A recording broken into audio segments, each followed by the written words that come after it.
Muy buenas noches, amigos de Efecto Mundial. Reanudamos nuestro análisis de los asuntos internacionales que más interesan no solamente a México, sino a nivel global. Y tengo el agrado de contar esta noche con el embajador Miguel Ángel Orozco, quien fue embajador de México en Egipto de los años 2001 a 2005 y se ha convertido en uno de los grandes expertos, no solamente en ese país tan importante, sino en toda la región del Medio Oriente. Así es que, Miguel Ángel, muy bienvenido. Muchas gracias, embajador Enrique Berruga. Un honor estar en Efecto Mundial. Pues vamos a nuestras noticias de la semana y regresamos con el embajador Orozco. El expresidente de Egipto, Hosni Mubarak, volvió al tribunal en El Cairo, donde se le acusa de corrupción y de ordenar el asesinato de manifestantes durante la revuelta que lo obligó a renunciar a su cargo. Mubarak, de 83 años de edad, fue conducido en una camilla al tribunal. Según fuentes acreditadas, habría intenciones de acelerar el proceso contra el exmandatario con el fin de obtener un veredicto en abril próximo. Luego de 3 meses de interrupción, el juicio contra Mubarak, quien está en detención preventiva en un hospital militar, se reanudó en diciembre pasado. Uno de los fenómenos internacionales más interesantes de la última década, quizá de la primera década del siglo XXI, sin duda ha sido lo que se ha denominado la primavera árabe.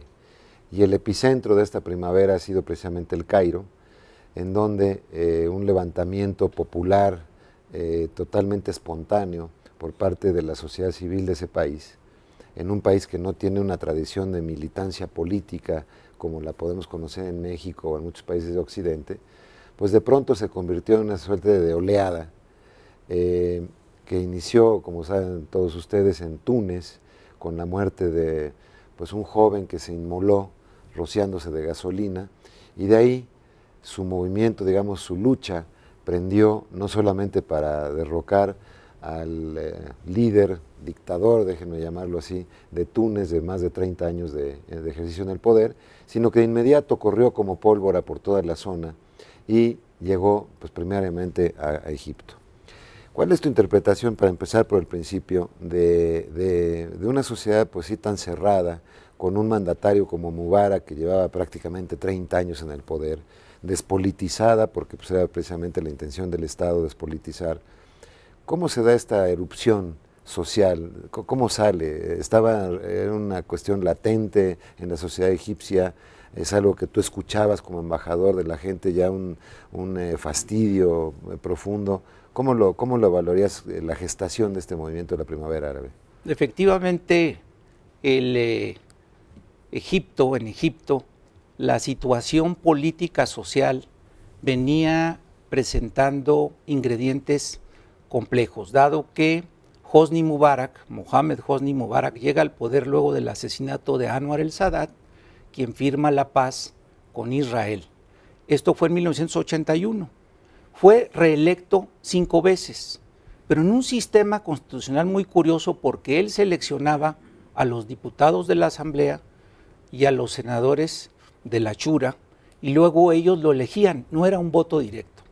En 2005 lo obligan a que sea sufragio universal, y ya las condiciones cambiaron. La competencia cambió. Entró la competencia, los hermanos musulmanes que desde 1928 participaban, no activamente, pero cuidadosamente y con la divisa de no violencia, pues estaban más activos. Lo obligaron en 2005, cuando se produjo la elección presidencial, a que también ya tomara algunas referencias para su sucesión. Y entre esto estaba el grupo militar, que es muy fuerte, con 2 de sus personas más importantes, de sus jefes más importantes, el de Seguridad Nacional, que era muy discreto, actual presidente, que es Mohamed Tantawi, y del otro lado estaba su jefe de inteligencia, Omar Suleiman. Que se supone que era el delfín natural para suceder definitivamente, a Mubarak. Porque a él lo acabó nombrando vicepresidente, forzado por las circunstancias, porque desde 81 él no había nombrado vicepresidente, dado que él llegó como presidente por haber sido seleccionado por Anwar el-Sadat como vicepresidente. Entonces, el primer viso de competencia democrática electoral Es 2005. Es donde revienta, digamos, o comienza el derrumbe de Mubarak. Definitivo. Pero además había que considerar un elemento complejo, porque de la ayuda que los Estados Unidos asignaban a Egipto como un contenedor y un compensador de los equilibrios con Israel, que era de 1.5 billones de dólares al año. Sí, el país que más recibe ayuda en el mundo. Después de Israel. Sí, bueno. Definitivamente, la mitad se iba a la compra de equipo militar, que bueno, se compraba, pero ahí estaba parado. Y la otra mitad era para desarrollo social, economía, infraestructura, etcétera, y no se notaba en el Cairo. Cuando yo llegué en 2001 al Cairo... No se notaba, quiere decir que no había desarrollo, no había carreteras, no había infraestructura. Entonces ese dinero se estaba yendo por alguna tubería extraña. En algunas cuestiones de una altísima corrupción. Wikipedia y yo no señalan que la fortuna de los Mubarak es de 70,000 millones de dólares. Así está detectado y lo acabo de volver a revisar ahora con 70,000 millones de dólares, sería el hombre más rico del mundo. Casi llegándole a nuestro mexicano ilustre. Entonces, este fenómeno... O rebasándolo incluso. O rebasándolo. Rebota de Túnez con este fenómeno. Túnez es un país más pequeño. El autócrata Ben Ali fue rápidamente retirado del poder en virtud de que había también una inmensa corrupción ahí con la familia. El rebote de Túnez, que comenzó a llamarse las revoluciones del jazmín o la primavera árabe, llega al Cairo, y el Cairo sí es complejo y el país es muy intenso. Pero sí podríamos decir con certeza que el movimiento de la Plaza Tahrir está en el Cairo, el gran movimiento egipcio, es inspirado por lo que pasa en Túnez. O sea, si no hubiera ocurrido lo de Túnez, ¿no hubiera pasado lo de Egipto? Yo creo que tiene las dos fases. Podría haber sido ya había un cansancio social y político de los jóvenes de Egipto. Hay un 40 y tantos % de analfabetismo, había una altísima concentración de la riqueza, pero curiosamente el país... ¿Qué porcentaje es pobre? Digo, está bajo la línea de la pobreza en Egipto. Un 60%. Estás hablando casi de 50 millones de personas o más. Otro dato, la mayoría de los egipcios viven con $2 al día, escasamente. Pero lo complicado aquí es que esa concentración de poder sí le daba crecimiento económico. Egipto en 2010, cuando comienzan a ver los elementos, estaba creciendo a 7%. Túnez no, Túnez estaba atorado económicamente. Egipto, por ingresos del canal de Suez, que son muy importantes, por las remesas de los extranjeros en el exterior y por el turismo, 22 millones de turistas al año, tenía ingresos muy fuertes, más los que se acumulaban con estos donativos o asignación de recursos de los Estados Unidos. O sea, sí había un elemento latente. Es bien interesante que con crecimientos del 7-8% haya ocurrido esto. O sea, sí. Porque normalmente uno de los grandes detonadores de las crisis políticas suele ser pues una baja en el crecimiento, un poco lo que estamos viendo en Estados Unidos, las tensiones que comienza a haber o que estamos observando, pues tienen mucho que ver con un desempleo alto en España, lo que está ocurriendo con un desempleo alto, pero en el caso de Egipto estaban en un momento muy bueno de la economía. Definitivamente se sentía, pero digamos estaban ahorcados políticamente. Llegó inversión extranjera, comenzaron a haber centros comerciales, etcétera.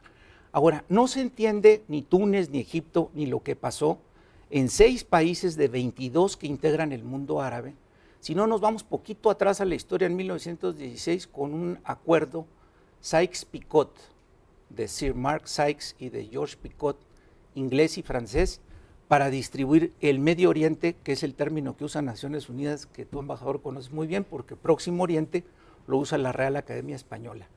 Ese reparto del mundo árabe, cercano oriente, del cercano oriente, ese reparto del mundo árabe es muy importante porque allí es como se distribuyen los territorios. Arabia Saudita ni siquiera era Arabia Saudita, pero hasta 1938 que descubren petróleo ahí se volvió muy importante.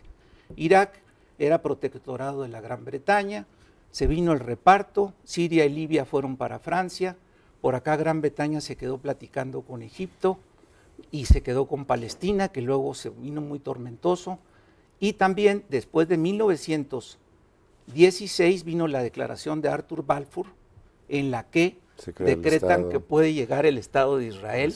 Entonces ese es el Medio Oriente complejo actual, porque en ese acuerdo Sykes-Picot incluso Gran Bretaña tenía derecho e influencia sobre la antigua Persia, que hasta 1936 se denomina Irán. Y luego vamos caminando hacia Irak, y luego vamos hacia lo que se llama, en contraparte al Magreb, el Makresh, que es donde sale el sol, y el Magreb es donde se pone. Entonces, los 22 países árabes yo los dividiría en 3 muy importantes espacios y dimensiones para entender lo que pasa actualmente. Bueno, te voy a interrumpir un segundo, Sí. Vamos a hacer un pequeño corte, pero regresamos con el embajador Orozco para continuar hablando sobre Egipto y el cercano y el Próximo Oriente. Muy bien, regresamos. En lo que muchos han leído como una prueba de la tendencia de la sociedad egipcia a vivir bajo regímenes autocráticos, la historia contemporánea de Egipto puede resumirse en los regímenes de apenas 5 personajes.